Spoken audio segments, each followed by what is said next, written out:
I stood right behind the garage door and froze as my husband called her by a name he never used for me. He thought I was gone for 3 days, so he brought a guest into our home. I heard him say that tomorrow she signs and everything belongs to his mother. I did not step out. I just unlocked my phone, hit record, and started locking every single door in their lives. My name is Mara Dempsey, and until 10 minutes ago, I was a 34-year-old wife rushing home from a logistics conference in Chicago to surprise her husband. I had dragged my carry-on suitcase across the driveway rather than rolling it, just to keep the wheels from rumbling on the asphalt. I wanted to see the look on Ryan's face when I walked through the door 24 hours early. I punched the code into the keypad.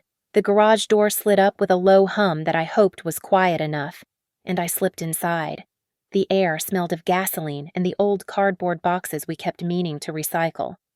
I left my bag by the tire of my sedan and crept toward the door that led into the kitchen. My hand was hovering over the doorknob when I heard it. It was a laugh, not the deep, tired chuckle Ryan usually gave me after a long day at the firm, but a bright, performance-ready laugh I did not recognize. "You have to see the lighting in here at night," Ryan said. I froze. His voice was different. He was projecting, using a tone that was deeper and more confident than the one he used with me. He sounded like he was playing a character. I leaned closer to the door, my heart hammering against my ribs like a trapped bird. Through the sliver of the window panel on the door, I could see a slice of the mudroom and the edge of the kitchen island. There, on the mat where I usually kicked off my running shoes, sat a pair of black stilettos. They were aggressive, expensive, and definitely not mine. Beyond them, on the granite counter, sat an open bottle of wine. I squinted. It was the exact vintage of Cabernet Ryan had lectured me about last month. I could still hear his voice telling me that spending $80 on fermented grapes was irresponsible financial planning. Yet there it was, breathing on the counter. My instinct was to burst in. I wanted to slam the door open and scream until my throat bled, but something cold and sharp took over my chest. I work in compliance and logistics. In my line of work, the person who speaks first usually loses the negotiation. I slowly pulled my phone from my pocket, flipped the switch to silence the ringer, and opened the voice memo app. I hit the red button. I stepped back into the darkness of the garage, letting the door block me from view but keeping the seal broken just enough to hear. "This kitchen is massive," a woman's voice said. She sounded young.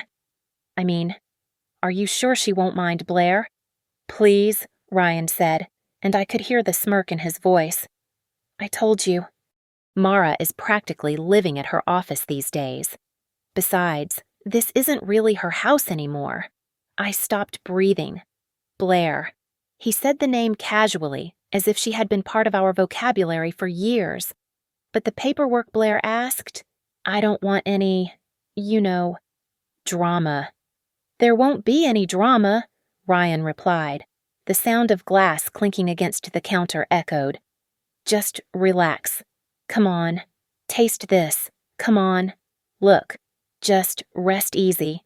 Everything is about to change names. My mom is handling it all. By Monday, the ink will be dry." The cold inside me turned to ice. This was not just an affair. He mentioned his mother. Patricia was involved. They were talking about changing names. They were talking about taking the house. My phone screen lit up in the dark garage. A banner notification slid down from my banking app. It was not a transaction alert. It was a security notice. Email alerts for this account have been disabled. I had not changed my settings. Someone had accessed the system. Someone was turning off the alarm so they could rob the vault while I was still technically inside the building.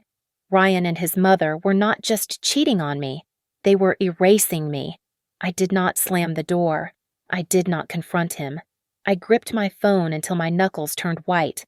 I lifted my suitcase, carrying it so it would not make a sound, and backed out of the garage.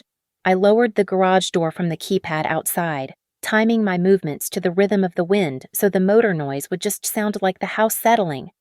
I got into my car and drove a block away before I allowed myself to exhale. My hands were shaking, but my mind was terrifyingly clear. I pulled up Jade Morgan's contact.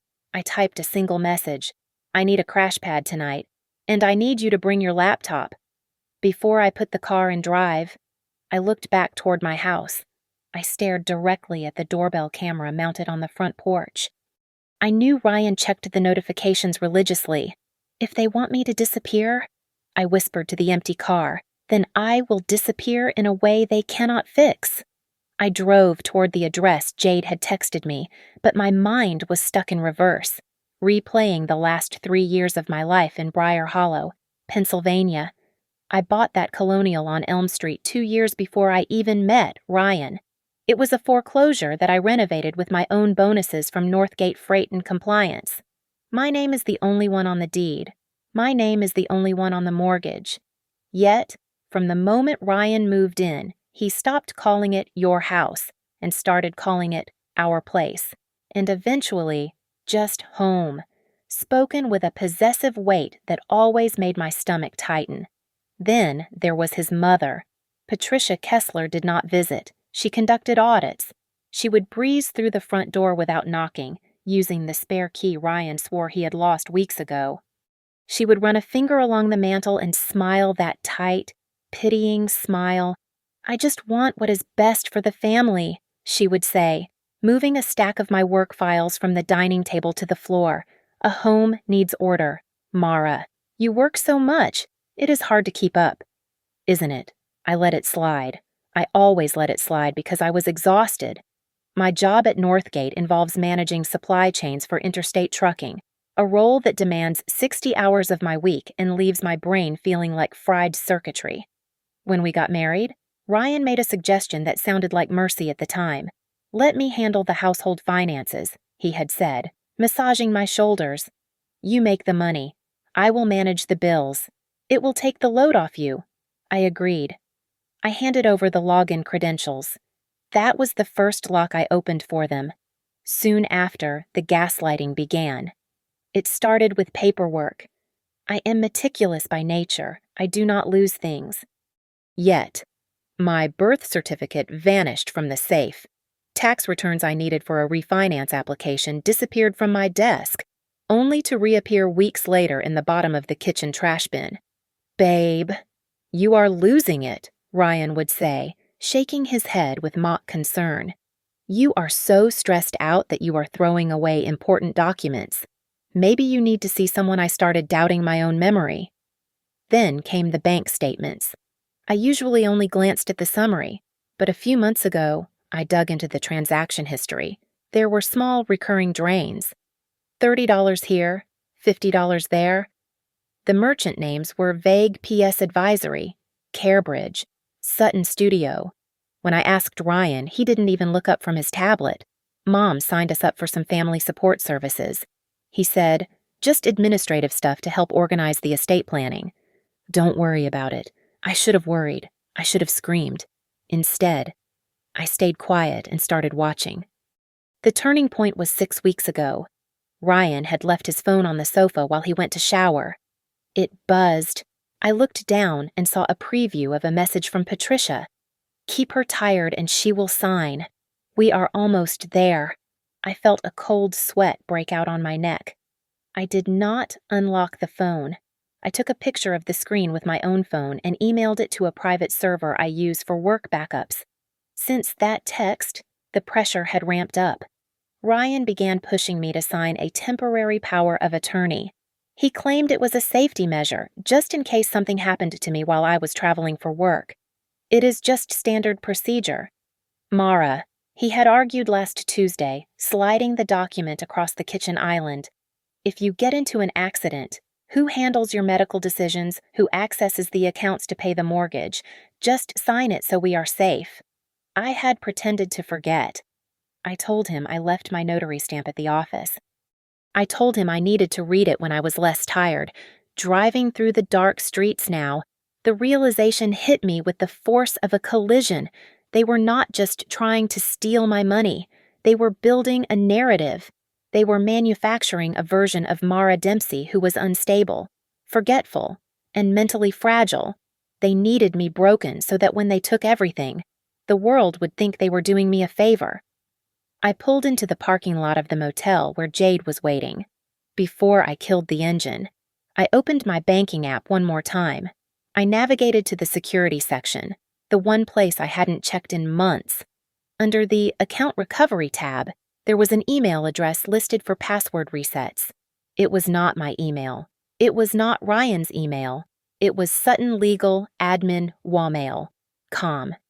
I stared at the name Sutton, the same name attached to the studio charges, the same last name as the girl standing in my kitchen right now drinking my wine. The system had been breached from the inside, and the trap was already set. Jade's guest room smelled of lavender and undisturbed dust. I sat on the edge of the mattress, my laptop open, my phone plugged into the speakers so we could hear every scratchy decibel of the recording I had made an hour ago. Jade sat on the floor, her back against the wall, a glass of whiskey in her hand that she had not touched. We listened to the silence of my garage on the recording, followed by the muffled sounds of the kitchen. Then, Ryan's voice cut through the room, clear and dismissive. "Don't worry about her coming back early," Ryan said on the tape. "Mara is married to her job. Honestly, she is just a paperwork hurdle at this point. Give it a week, and she will be out." Jade looked at me, her eyes wide. I did not blink. I just stared at the waveform dancing on my screen. Then Blair's voice chimed in, sounding too comfortable. "I like this place. It is way better than the apartment. It feels cozy. Much better than the last 2 times I was here." My stomach dropped. 2 times.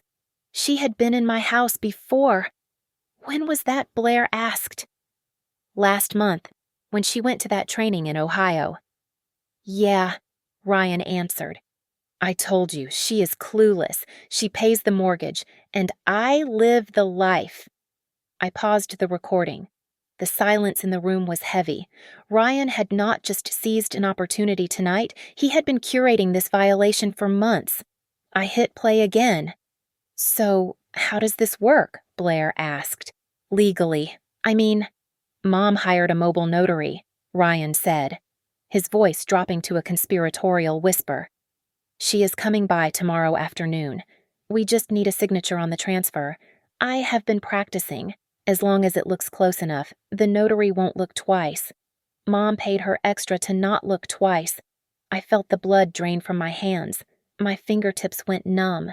He was talking about forgery. He was talking about a felony." On the recording, there was a distinct sound of paper being shuffled, a crisp, dry rustle. "See this," Ryan said. "This is a quitclaim deed. One signature here, and the title transfers to Mom's trust. Once it is out of Mara's name, she can't touch it in the divorce. It becomes family property." I stopped the audio. The room was spinning, but my mind was locking onto the details with terrifying precision. A quitclaim deed. That was the nuclear option. It strips a person of their interest in a property immediately. "Okay," Jade said, her voice shaking slightly. "We need a timeline. Now." She grabbed a notepad. I started dictating, my voice flat and mechanical. I gave her the time I left town, the time the bank alerts went silent, the time Ryan brought Blair into the house. I pulled up the cloud storage for our doorbell camera on my laptop. I scrolled back through the footage from 3 days ago. There, at 2 in the afternoon, was Ryan. He was standing on the porch with a man I did not know. The man was holding a leather satchel and looking at the lock on the front door. "That is not a friend," I said, pointing to the screen. "That is a locksmith, or a notary doing a site check." Jade looked at me, her face pale. "Mara, you have to cry. You have to scream or something. You are scaring me." I sat up straighter, my spine rigid against the headboard. "I am not going to cry," I said.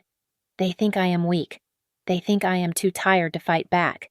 They think I won't make a scene because I value my reputation. Well, they are right. I won't make a scene. I will follow the law." I turned back to my laptop. I did not log into my social media. I logged into my primary email account. I changed the password to a 40-character string of nonsense. I enabled two-factor authentication, linking it to Jade's phone number, not mine. I went to the Connected Devices tab and saw an iPad logged in from the Kessler residence. I clicked Sign Out All Devices. Then I went deeper. I accessed the United States Postal Service online portal. I wanted to see why I hadn't received the physical letters from the bank about the account changes. I navigated to the profile section. There it was, a pending request, approved 5 days ago. Change of address request permanent, forwarding all mail for Mara Dempsey to 12 Oak Lane. That was Patricia's address. They diverted my mail, I whispered. That is federal mail fraud. I looked at Jade. Ryan didn't just cheat on me. I said, he and his mother are trying to erase my existence, and I just found the paper trail. I opened a blank spreadsheet on Jade's laptop. I did not treat this as a heartbreak. I treated it as a failing supply chain that required an immediate audit. I pulled up the last 12 months of bank statements on one side of the screen and Ryan's shared digital calendar on the other. I started cross-referencing. It was pathetic how easy it was to find the pattern. Every time Ryan had a late client dinner or an emergency strategy session on a Friday night, there was a corresponding transaction. $300 at a bistro in the city, $200 at a flower shop that I had never received a single petal from. Look at this, I said, pointing to a date in October. He said he was at a networking event. The card was used at a spa 40 miles away. Jade leaned in. That is the same weekend you were handling the inventory crisis in Newark. I picked up my phone. I did not call Ryan. I called the 24-hour fraud line for my bank. I need to report suspected unauthorized access to my primary checking account, I told the representative. My voice was steady, void of tears. I need to freeze all transactions over $100 immediately, and I need to cancel the authorized user card ending in 4588. That is my husband's card. Ma'am, if this is a marital dispute, we usually suggest the operator started. This is not a dispute. I cut in. This is a compromised security protocol. I have reason to believe my credentials have been stolen and my alerts disabled by a third party. Flag the account for fraud, now. I hung up and went back to the security logs. I traced the exact timestamp of when the recovery email was changed to the strange Sutton legal address. It was 3 weeks ago, on a Saturday afternoon. I checked my photos from that day. I had been out grocery shopping. Patricia had been at the house. Waiting for a package she claimed couldn't be delivered to her condo. She did it, I said, the realization settling like heavy stones in my stomach. She changed the security settings while I was buying groceries for her son's dinner. Jade was typing furiously on her own computer. Mara, I checked the state business registry. P.S. advisory. It does not exist. It is not an LLC. It is not a corporation. It is just a DBA, a doing business as name attached to a personal checking account. He has been funneling our money into a private account under a fake business name. Print it, I said. I navigated to the county clerk's website next. I paid the $10 fee to download a certified copy of my house deed.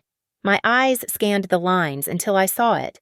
Mara Dempsey, sole owner. It was still mine. They hadn't filed the forged quitclaim yet. I printed that too. Then I made the calls that would hurt him the most. I called my life insurance provider and removed Ryan as the primary beneficiary, switching it to my sister. I removed him from the emergency contact list at my company. Then I went to the websites for Equifax, Experian, and TransUnion. I placed a total freeze on my credit. If he tried to open a credit card in my name to fund his new life, he would hit a brick wall. Finally, I pulled up the United States Postal Service complaint form. Jade, give me the confirmation number for the mail forwarding request you found, I said. I filled out the form for mail fraud. I detailed that the resident and homeowner, did not authorize this change of address. I hit submit. The screen flashed a reference number. I took a screenshot. I had just turned their sneaky administrative trick into a federal crime. I closed the laptop and looked at Jade. It was 3 in the morning. I need a lawyer, I said. But I do not want a mediator. I do not want someone who talks about amicable separation or healing. Jade looked at me, understanding exactly what I meant. You want Elena Pike? I nodded. Elena Pike was a shark in a pencil skirt. She was expensive, she was aggressive, and she was known for destroying opposing counsel when she smelled a lie. Book her, I said. First appointment available. Tell her I have a fraud case disguised as a divorce. Elena Pike did not offer me a tissue. She sat behind a desk that looked like a slab of black ice, listening to the audio file I had captured in my garage. She stared at the wall, her face completely void of expression. After 30 seconds, she paused the track. This is not a divorce case, Elena said, her voice sharp and metallic. This is a hostile corporate takeover disguised as a marriage dissolution. She turned her monitor toward me. She had already pulled up a blank motion draft. He is not just trying to cheat on you, Mara. He is trying to establish a narrative of mental incompetence so he can bypass your consent. We need to strike first. We are going to file for an emergency temporary protective order and a request for exclusive possession of the marital residence. I placed the stack of papers I had printed on her desk, the unauthorized change of address form, the screenshot of the secondary recovery email, the bank logs showing the transfers to the fake advisory firm. He said he has a notary coming, I said. My voice steady but tight. He said all he needs is a signature that looks close enough. Elena tapped the desk with her pen. That is our golden ticket. That is recorded fraudulent intent. He just admitted to conspiracy to commit forgery. But listen to me closely. Mara, you cannot go back to that house and scream at him. If you yell, if you break a plate, if you even cry too loudly, they will use it to paint you as the unstable, hysterical wife they have already told everyone you are. I won't give them the satisfaction, I promised. Good, Elena said. We do this surgically.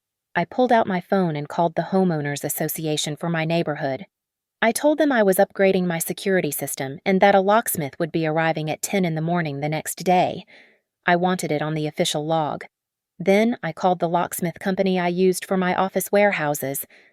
I booked a rush job to replace the front and back door mechanisms with smart locks that I could control from my phone.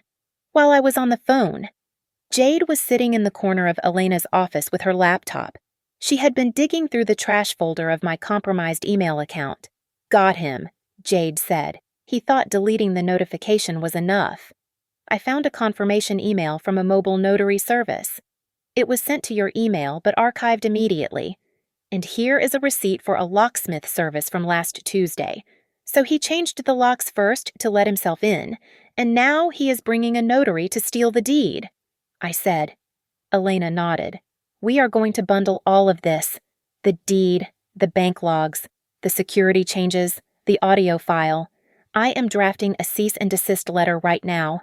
It will state clearly that any further contact or dissipation of assets will be treated as a violation of court rules. And it will explicitly forbid them from spreading false medical information about you. Just as Elena finished typing the header of the letter, my phone pinged. It was an email from Ryan. The subject line read, "Let's talk. Honey." I felt a wave of nausea. I opened it. The text was sickly sweet, claiming he was worried about my stress levels and that he just wanted us to be happy again. He said he had a solution that would help me relax. Attached to the email was a PDF file titled Kessler Family Support Agreement. He sent me an agreement. I said, handing the phone to Elena. He says it is to help us. Elena took the phone. She adjusted her glasses and scrolled through the document. Her eyes narrowed. Do not sign this, Elena said, a dark smile touching her lips. In fact, do not even reply yet. Open it. Read paragraph 4. I leaned in. The legal jargon was dense, but the meaning was clear. It stated that due to my recent health struggles, I would voluntarily grant temporary power of attorney to Patricia Kessler for a period of 6 months to handle all real estate transactions. He is walking right into the trap, Elena said, looking up at me with fierce eyes. He thinks you are desperate enough to sign this to save your marriage. Instead, we are going to use this document to catch them right here, right now. Elena Pike pointed a manicured finger at paragraph 4 of the document Ryan had sent. The legal language was buried under soft phrases about family unity, but the mandate was clear. It stated that due to my sudden onset of mental incapacitation caused by severe professional stress, I would grant Patricia Kessler temporary guardianship over my financial and legal decisions for 6 months. They are not trying to help you rest, Elena said, her voice low and dangerous. They are trying to legally declare you incompetent so they can sell the house out from under you without you being able to object. I felt a cold rage tighten my chest, but I forced my breathing to remain steady. I took screenshots of the clause, saving them to 3 different cloud drives. Then, I picked up my phone. I had to play the part they wrote for me. I had to be the broken, tired wife. I am so tired, I typed, my fingers hovering over the keys. I just want to talk so we can have some peace. The reply came in less than 30 seconds. Meet us at the Roasted Bean in 20 minutes. Mom is with me. Ryan chose a crowded cafe on purpose. He thought public pressure would force me to be compliant. He thought I would be too embarrassed to cause a scene. He was right, but not in the way he thought. Sit with your back to the corner, Elena instructed as we parked. That way, the security camera above the counter captures their faces. Keep your questions short. Let them talk. Arrogance always talks too much. I walked in. Jade was already there, sitting 3 tables away, wearing a baseball cap and reading a book. Her phone was propped up against a sugar dispenser, the camera lens aiming directly at my table. Ryan and Patricia were already seated. Ryan looked annoyed, checking his watch. Patricia looked like a saint who had been inconvenienced by a sinner. You look terrible. Mara, Patricia said the moment I sat down. We are just so worried about this. Decline of yours. I placed my phone on the table, face down. The recording app was already running. Elena had assured me that in this public setting, with their volume raised, they had no expectation of privacy. I saw the shoes, I said, keeping my voice small and trembling. Why did you bring her into the house? Ryan scoffed, taking a sip of his black coffee. Because you were gone? I thought you had left for good. I needed someone there who actually cares about the home. But it is my home, I whispered. My name is on the deed. Patricia leaned in, her eyes hard and shiny. Mara, dear, you are not well. A house is a lot of responsibility. Besides, that house belongs to the Kessler family legacy. It has to come back to us eventually. She had just admitted their motive was ownership, not my health. I needed one more thing. I needed the method. But I can't sign anything today, I said, letting a tear slip out that I didn't even have to fake. My hands are shaking too much. I can't even hold a pen right now. Ryan slammed his hand on the table, making the silverware rattle. A few people looked over, but he didn't care. He was losing patience. It doesn't matter if you shake, Ryan hissed. Just a signature that looks similar is enough. Do you have any idea how fast a mobile notary looks at these things? They don't care. Just sign the paper. Mara, and stop acting like a child. The air around the table seemed to freeze. He had said it. He had confirmed the plan to pass off a shaky or forged signature because the notary wouldn't check. I stopped trembling. I sat up straight, wiping the tear from my cheek with a deliberate, slow motion. I looked over Ryan's shoulder. Elena Pike stepped out from the line of customers where she had been waiting. She walked to our table, her heels clicking rhythmically on the concrete floor. She placed her own phone, which had also been recording, gently onto the center of the table. Who is this? Ryan demanded, looking from me to the tall woman in the gray suit. I am Mara's attorney, Elena said, her voice pleasant but carrying the weight of an anvil. "And I want to thank you, Mr. Kessler, for confirming your intent to commit deed fraud in front of witnesses." The fallout began digitally, which was exactly where Patricia felt most comfortable. 2 hours after the confrontation at the cafe, a notification popped up on my timeline. Patricia had posted a photo of her and Ryan looking somber, accompanied by a long, rambling caption. "Please lift our family up in prayer," she wrote. "My daughter-in-law is battling a severe mental health crisis and has cut off the people who love her most. We are trying to save her from herself, but the law makes it so hard to help the sick." I did not comment. I did not react. I simply took a screenshot and filed it under a folder named Defamation. Then came the texts from Ryan. His mood swung like a pendulum between rage and desperation. "You will regret walking away from me." He texted at 4 in the afternoon. 12 minutes later. The tone shifted entirely. "Babe, please." "My card got declined at the gas station. Just unlock the checking account. I have to get Mom home." He was not worried about me. He was worried about the fuel pump. I did not reply. I arranged the screenshots chronologically, creating a timeline of harassment that looked more like a business audit than a marriage dispute. When digital threats failed, Ryan tried physical intimidation. At 5:30, the security desk at Northgate Freight called my office line. "Mrs. Dempsey, your husband is in the lobby," the guard said. "He is demanding to see you. He says it is a medical emergency." "It is not an emergency," I replied calmly. "Mr. Kessler is no longer on my approved visitor list. Please inform him that if he does not leave the premises, he will be trespassing." I watched the security feed from my laptop. Ryan was red-faced, pointing a finger at the guard, shouting something that made the receptionist recoil. When the guard reached for his radio, Ryan stormed out, kicking the glass door on his way. He looked small.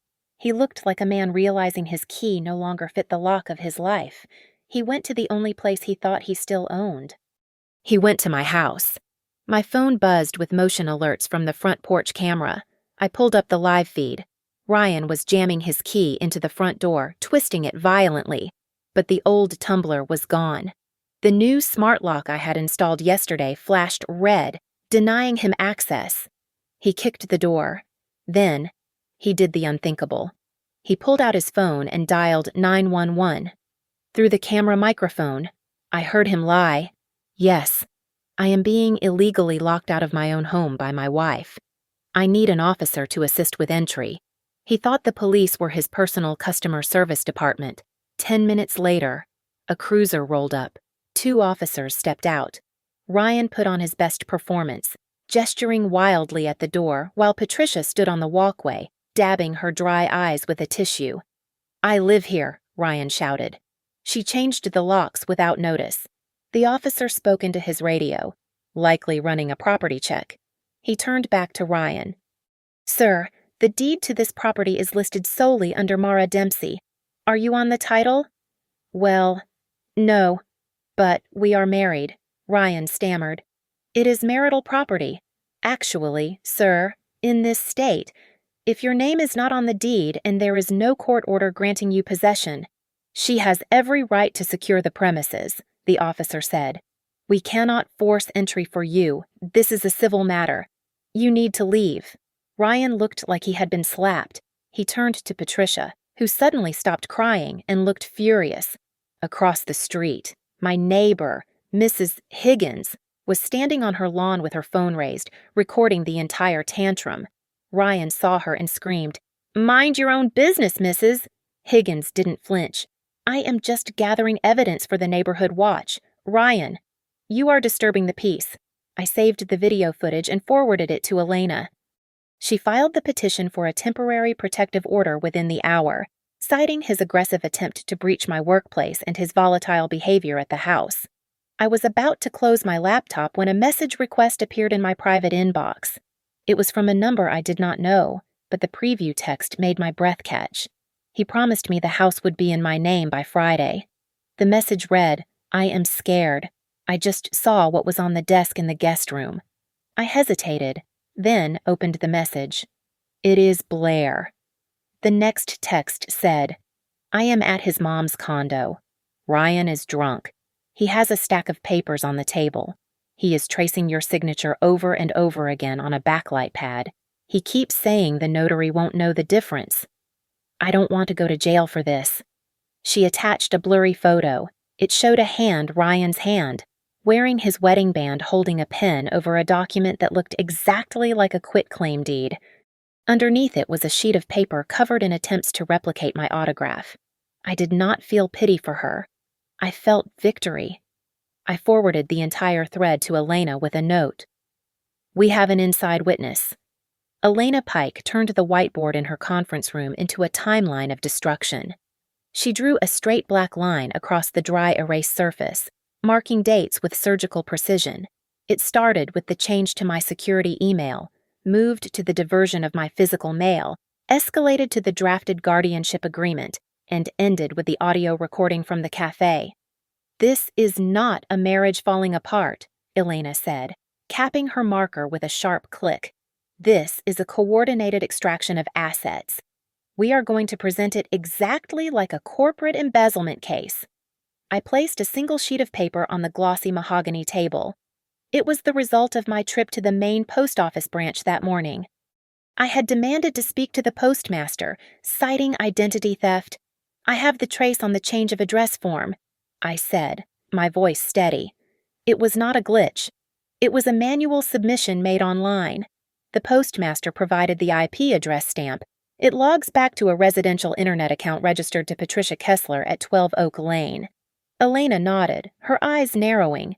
She added a bright yellow sticky note to the board. I just got the preliminary response from the bank regarding the subpoena, she said.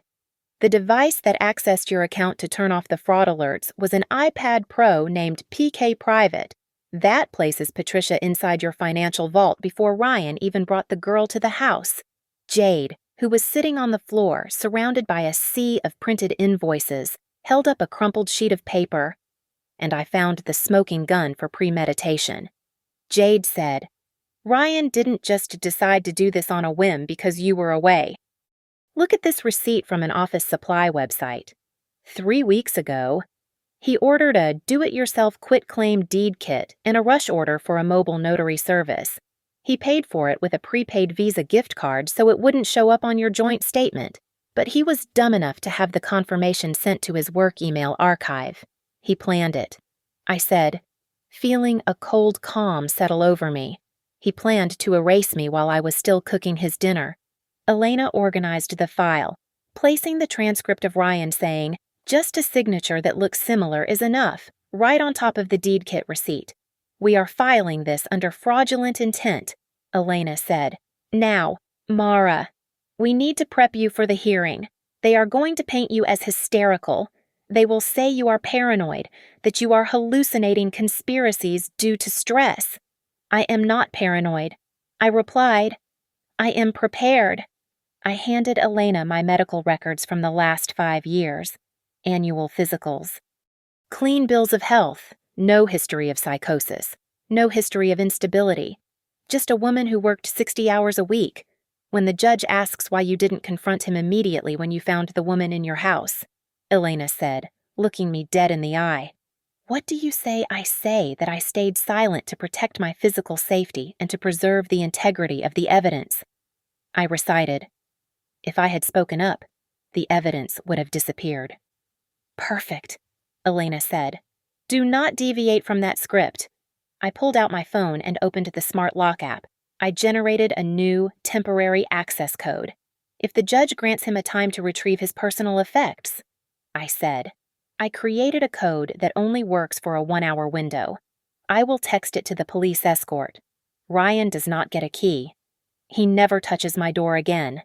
Elena looked down at her tablet, an email notification lighting up her face. Her expression shifted from professional intensity to something darker. She looked up at me. Mara, you need to see this, she said. My private investigator just pulled a credit check on Ryan to see if he was hiding assets. He found a hard inquiry from a property management company in the city. She slid the tablet across the table. It was a lease agreement. It was dated 2 weeks ago. The tenants listed were Ryan Kessler and Blair Sutton. "He is begging you to reconcile," Elena said, her voice dripping with disdain. "He is telling the court he wants to save his family. But he signed a 12-month lease with his mistress 14 days ago." I looked at the signature on the lease. It was Ryan's loop, arrogant and wide. "He doesn't want me," I said, realizing the final piece of the puzzle. He wants the house so he can sell it and fund his new life with her. The courtroom smelled of floor wax and stale coffee, a scent that always reminded me of waiting rooms and bad news. Ryan sat at the plaintiff's table wearing a navy suit I had bought him for our 3rd anniversary. He looked devastatingly sad, his shoulders slumped in a posture of practiced defeat. His attorney, a man with a comb-over and a voice that carried too well, opened with a performance worthy of an award. "Your Honor," Ryan's lawyer boomed, "my client's wife is suffering from a severe episode of paranoia. She has locked him out of his home without cause. She has cut off communication with the people who love her. We are filing an emergency motion for immediate access to the residence and requesting temporary guardianship be granted to Mr. Kessler's mother, Patricia, to manage the estate while Mrs. Dempsey seeks the help she clearly needs." I sat still, my hands folded on the table. Elena Pike did not stand up immediately. She let the silence hang in the air, letting Ryan believe for 1 second that his narrative was working. Then, she connected her tablet to the court's audio system. "Your Honor, the plaintiff claims he is motivated by concern for his wife's health," Elena said, her voice cool and detached. "However, the evidence suggests his motivation is purely financial." She hit play. The sound of my garage filled the room. Ryan's voice, clear and arrogant, echoed off the wood paneling.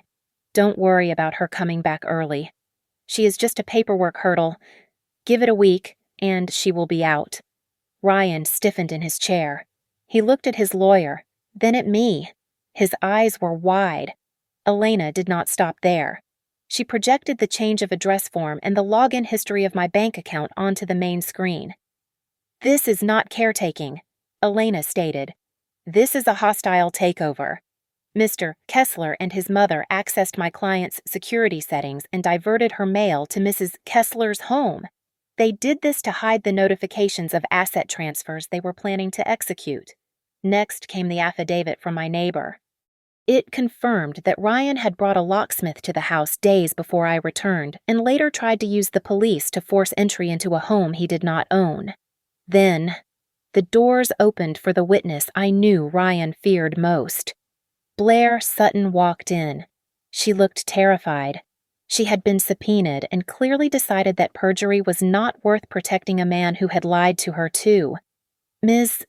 Sutton," Elena asked, "what did Mr. Kessler tell you regarding the ownership of the house on Elm Street?" Blair gripped the railing of the witness stand so hard her knuckles turned white. He told me the house would be in his name by the end of the week. He said his mother was handling the paperwork so Mara wouldn't notice." At the defense table, Patricia slammed her hand down on the wood. "That house belongs to the Kessler family legacy," she shouted, her voice shrill. "It is our right." The judge looked over his glasses at Patricia. Her outburst had just confirmed exactly what we were arguing. It was about possession, not mental health. Elena stepped forward for the final blow. She held up the guardianship agreement Ryan had emailed me. "Mr. Kessler," Elena said, turning to Ryan, "you claim you want to reunite with your wife. You claim you want to help her heal. If that is true, why did you draft a document stripping her of her legal rights and handing them to your mother for 6 months?" "Because she is unstable," Ryan yelled, his face turning red. "Look at the texts I told her she would regret this." "Yes," Elena replied calmly. "You threatened her. That is control, not concern. And if she is so unstable, why did you ask her to sign a legal document?" The room went deadly quiet. The judge leaned forward. He looked tired of Ryan's performance. "Mr. Kessler," the judge said, "I have one question." Ryan stood up, smoothing his tie. trying to regain his composure. In the recording provided by the defense, the judge said slowly, articulating every syllable, "You are heard telling a companion that a signature just needs to look similar to pass inspection. Did you, or did you not, intend to falsify your wife's signature on a quitclaim deed?" Ryan opened his mouth. He looked at his mother. He looked at his lawyer. He looked at Blair. I just meant, Ryan stammered, sweat visible on his forehead.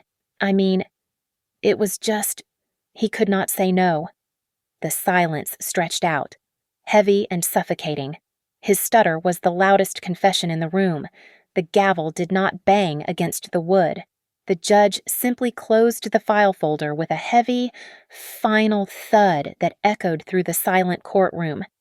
He looked over his spectacles at Ryan, his expression one of pure disdain. "Mr. Kessler's emergency motion is denied with prejudice," the judge stated, his voice flat and authoritative. "The evidence presented by the defense demonstrates a clear pattern of coercive control, digital manipulation, and an attempt to manufacture a narrative of mental instability for financial gain. This court finds your actions not only dishonest, but predatory." Ryan slumped in his chair.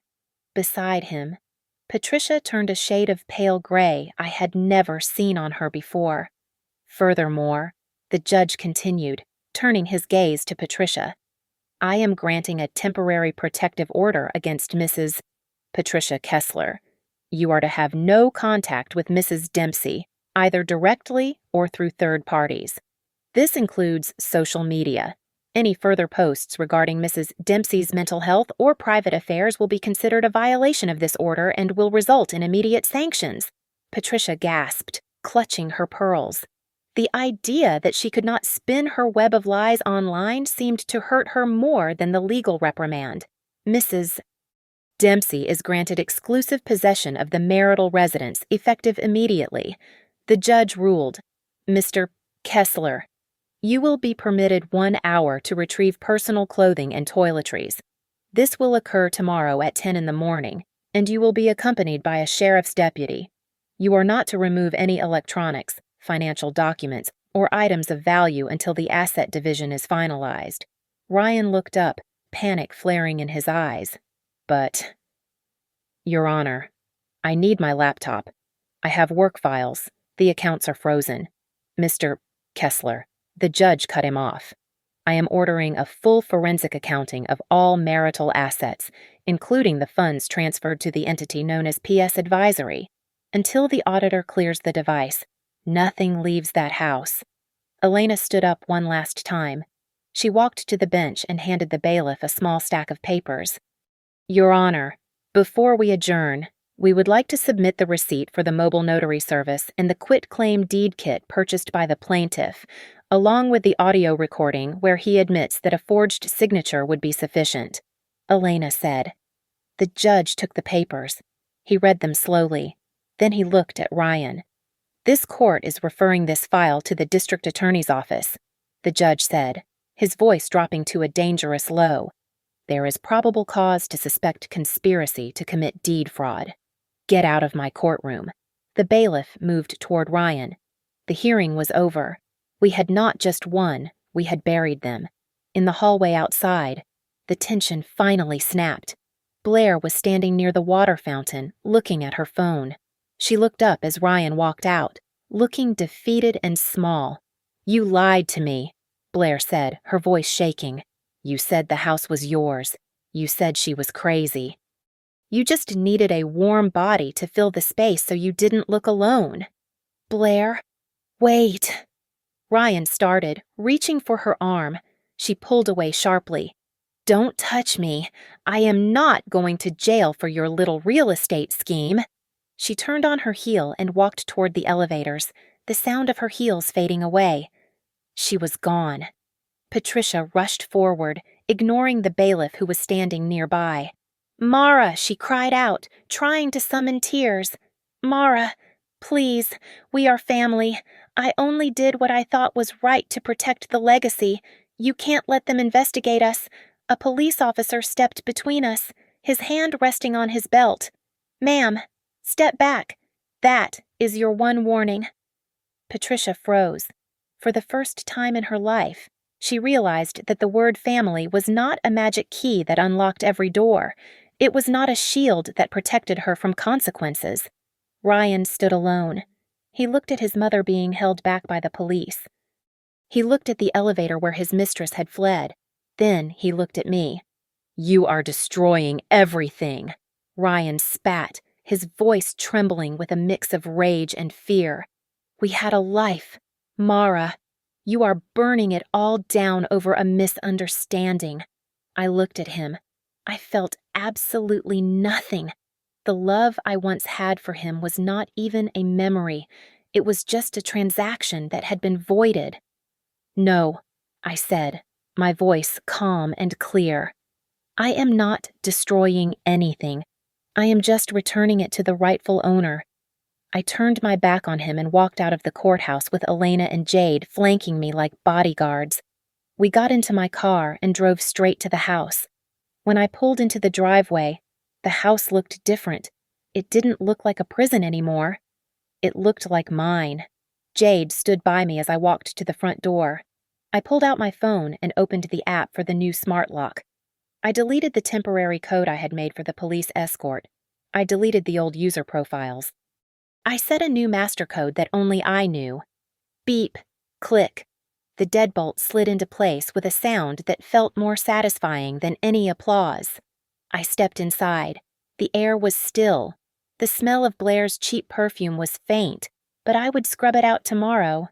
I walked to the kitchen and saw the empty space where the wine bottle had been. I leaned back against the solid oak door and closed my eyes. I let out a breath I felt like I had been holding for 3 weeks. "You thought I was gone," I whispered to the empty room. "So you brought her over. But the only thing you really brought into this house was the evidence I needed to lock you out of my life forever." Thank you so much for listening to my story. I would love to know where you are tuning in from, so please drop a comment below and let's chat. If you enjoyed this story, please subscribe to the Lily Revenge Stories channel. Hit that like button and give the video a hype so more people can hear this story.